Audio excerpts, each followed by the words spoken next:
This week on Human Nature Revealed, we're going to discuss the Old Man in the Sea. The Old Man in the Sea is an epic adventure for the old man Santiago. He ventures out farther than ever done before, into the oceans of Cuba. By going out so far, he hooks the biggest fish of his life in a gigantic blue marlin.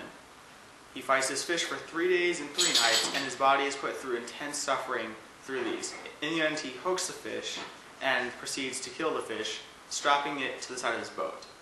After he straps it to the side of his boat, however, hungry mako sharks come and devour the fish. It is believed that the fisherman committed this sin by going out so far as to kill the fish, which is an innocent creature. Some say that the sharks were punishing for him for his sin. Now we're going to have Ernest Hemingway, the author of The Old Man in the Sea, here to discuss this. Here he is. You say that your novel, The Old Man in the Sea, reflects all aspects of human nature? How? Santiago commits the ultimate evil by venturing out that far and killing this innocent fish. The fish had done nothing to harm him, and yet he mercilessly murdered it. This type of evil can be attributed to humanity. One evil thought, or the thought of greed, like Santiago displayed when he wanted to have the fish for his personal gain, corrupts the human spirit. The human spirit, when harboring any part of evil or an evil thought, is completely overrun or overtaken by this evil.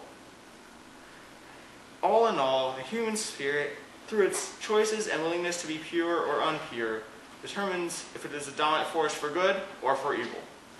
Those are some very valid points, Mr. Hemingway. Thank you. Here's another question for you, though. How would you live your life in order to prevent these evils?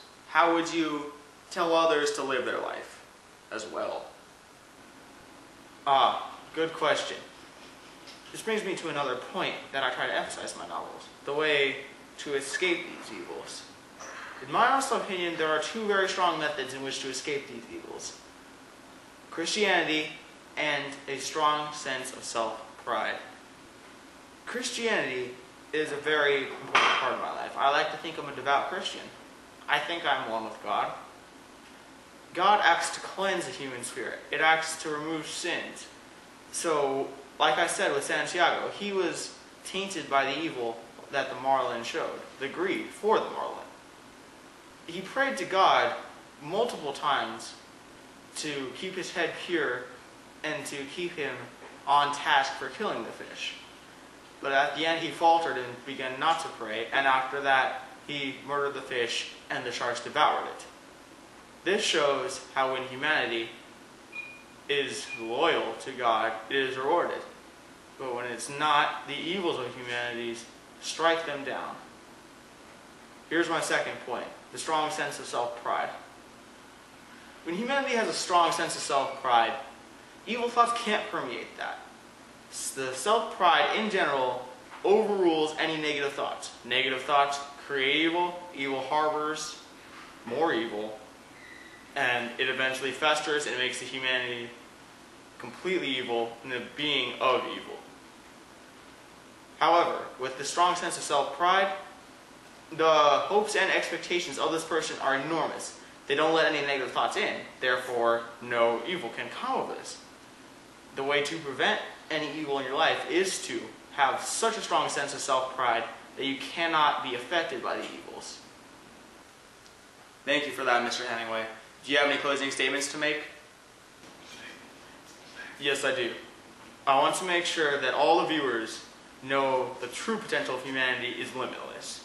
One's future depends on whether or not one allows evils to delve into their spirit, or if they allow Christianity and self-pride to delve into their spirit, which counter these evils. Personally, I advise everyone to be a devout Christian and a strong user of self-pride. These make humanity good, and these keep humanity clean. This allows humanity to be the being of good it was meant to be, rather than the being of evil it can be. Lastly, I'd like to reiterate the idea that humanity is in fact a dominant force, whether it chooses to be good or evil. Which side someone lands in is determined by their actions and their feelings. Thank you for your time. Thank you and good night. This has been Human Nature Revealed.